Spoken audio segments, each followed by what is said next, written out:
Hey guys, it's Matt here, and today I'm bringing you three episodes of Matt Rants. So, the first one will be a small update on a story that I did 2 days ago. Nintendo actually just released a statement on the Mr. Game & Watch quote-unquote controversy. The reason why the controversy is in quotes isn't because it wasn't controversial, but because, and I talked about this in the Matt Rants, so I'm not going to go over it completely here in the last Matt Rants, but basically the discussion that I had was there were more people that were actually offended by people potentially / supposedly / actually being offended rather than people being offended. So now, funnily enough, there are more articles about Nintendo apologizing about this and actually releasing a patch, and I'll get to that exact statement in a minute or so, but more people commenting about this patch and things like that and saying, oh, good on Nintendo, versus people originally being upset. Now, I'm not saying that's why it shouldn't have been done. I'm happy that the headdress will be removed in a future patch, and the reason why I'm happy about that is because it's been, not only has it been done before, but I think it's the right thing to do now.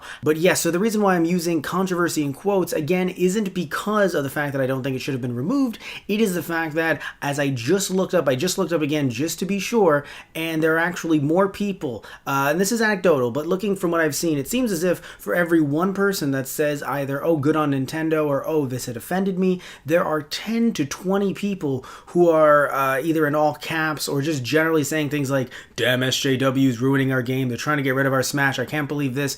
And interestingly enough, before we even get to the statement, it does seem like this was removed in different promotional trailers, so this actually might be a complete mistake on Nintendo's end to even leave it in. And we should also remember that the headdress was removed in a 2002 version of Game & Watch that was released on the Game Boy Advance, so we should also make note of that as well. But either way, let's move on to the actual statement that Nintendo made about this issue. So, scrolling down here, by the way, the articles will be listed in the description box down below. The quote is, Nintendo's been planning to distribute an update for Super Smash Bros. Ultimate that removes the feather from the silhouette of Mr. Game & Watch. The original game on which this depiction of the character is based was released more than 3 decades ago and does not represent our company values today.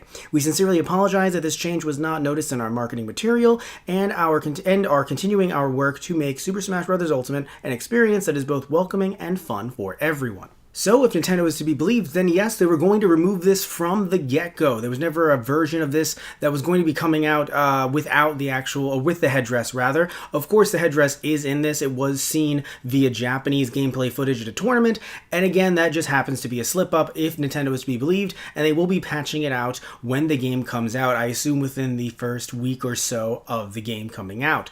I imagine that the game will not be patched in Japan. If so, then definitely buy the Japanese version if you wish. There were some people that commented on the last video that I did about this. First of all, if you did, thank you so much for commenting. Even if you said something that was cringy or edgy or something like that, thank you for commenting either way. But I would like to say that there was someone who said, oh, will there be a mod for this? Most likely. I did a Matt Rants a while ago about Nintendo Switches being modded. I did one about Super Mario Party, but I didn't even mention the fact that I believe it was Bowser's skin that was edited in Super Mario Party, so they gave him an alternate costume that was not available in the game whatsoever. So if they can do that with Super Mario Party, I imagine they can also do this with Super Smash Bros. Ultimate as well.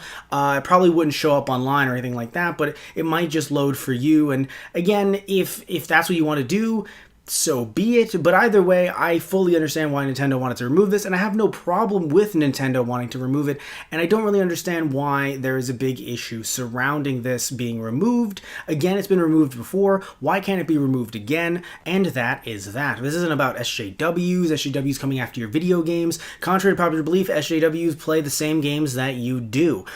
So, moving on to my last point here, just want to mention as well that there is a video specifically, I mentioned earlier that there's some footage from US releases of Mr. Game & Watch looking different. That also will be in the description box down below as well in the articles that are listed. So definitely check that out, and you'll see that it was just a simple mistake. Either way, though, tell me what you guys think in the comment section down below. If you disagree with me, that's totally fine, but I would like to actually have a discussion, so even if it's not so much an argument, but I would like to exchange ideas and talk about this. And if you disagree with me, that's totally cool, but we're not really going to have a discussion down below if you're going to sit here and be like, you suck. It's like, okay. I'm just going to post the picture of Saitama again, because there's nothing really we can do there. But either way, though, thank you all so much for listening in, as always. Like I said, really quick one, but just wanted to talk about this because Nintendo did release that statement, so I thought, you know what, why not put up another episode of Matt Rants for you guys. So, thank you all so much. Any new listeners, all old listeners as well, but any new listeners, watchers, subscribers, thank you all so much for tuning in. Thank you so much for subscribing. Also, like to mention that if you haven't subscribed yet, you totally can down below. You could like and subscribe and comment. If you don't like this video, you can still like, subscribe, and comment. You can hate watch all of these. That's totally fine. And also, if you want to get MP3s of these, you can go over to our Patreon, patreon.com/ChichiProductions, and you won't only get access to this episode, you actually get access to every single Matt Rants I have ever done. So, thank you all so much again. Love you all. Take care. And tune in next time. Later on today, we'll be having 2 more episodes of Matt Rants. Alright, guys. So, see ya.